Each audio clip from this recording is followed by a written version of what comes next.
ನಮಸ್ಕಾರ. ಸಿಎಸ್ಕೆ ಈ ಬಾರಿ ಕಪ್ ಗೆಲ್ಲುತ್ತಾ? 2022ರ ಸಂದರ್ಭ ಮತ್ತೆ ಮರುಕಳಿಸುತ್ತಾ? ಯಾಕಂದ್ರೆ ಧೋನಿ ಮತ್ತೆ ಸಿಎಸ್ಕೆ ತಂಡದ ನಾಯಕನಾಗಿದ್ದಾರೆ. ಇದಕ್ಕೂ ಟ್ರೋಫಿಗೂ ಏನ್ ಸಂಬಂಧ ಅಂತ ನೀವು ಕೇಳಬಹುದು. 2022ರಲ್ಲಿ ಧೋನಿ ಸಿಎಸ್ಕೆ ತಂಡದ ಕ್ಯಾಪ್ಟನ್ಸಿಯನ್ನ ಬಿಟ್ಕೊಟ್ಟಿದ್ರು.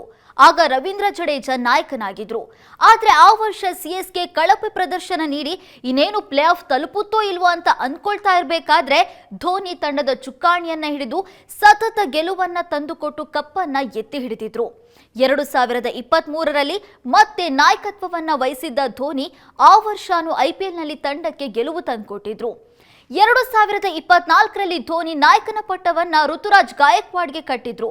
ಆದ್ರೆ ಕಳೆದ ವರ್ಷ ಸಿಎಸ್ಕೆ ಪ್ಲೇ ಆಫ್ಗೂ ಹೋಗೋದಕ್ಕೆ ಸಾಧ್ಯವಾಗಿರಲಿಲ್ಲ.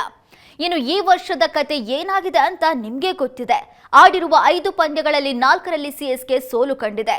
ಈಗ ಋತುರಾಜ್ ಇಂಜುರಿಯಿಂದಾಗಿ ಟೂರ್ನಿಯಿಂದ ಹೊರಬಿದ್ದಿದ್ದು ಮತ್ತೆ ನಾಯಕನ ಪಟ್ಟ ಧೋನಿ ಕೈ ಸೇರಿದೆ. ಹಾಗಾಗಿ ಸಿಎಸ್ಕೆ ಈ ಬಾರಿ ಕಪ್ ಗೆಲ್ಲುತ್ತಾ? 2022ರ ಸಂದರ್ಭ ಮತ್ತೆ ಮರುಕಳಿಸುತ್ತಾ ಅಂತ ಪ್ರಶ್ನೆ ಉದ್ಭವಿಸಿದೆ.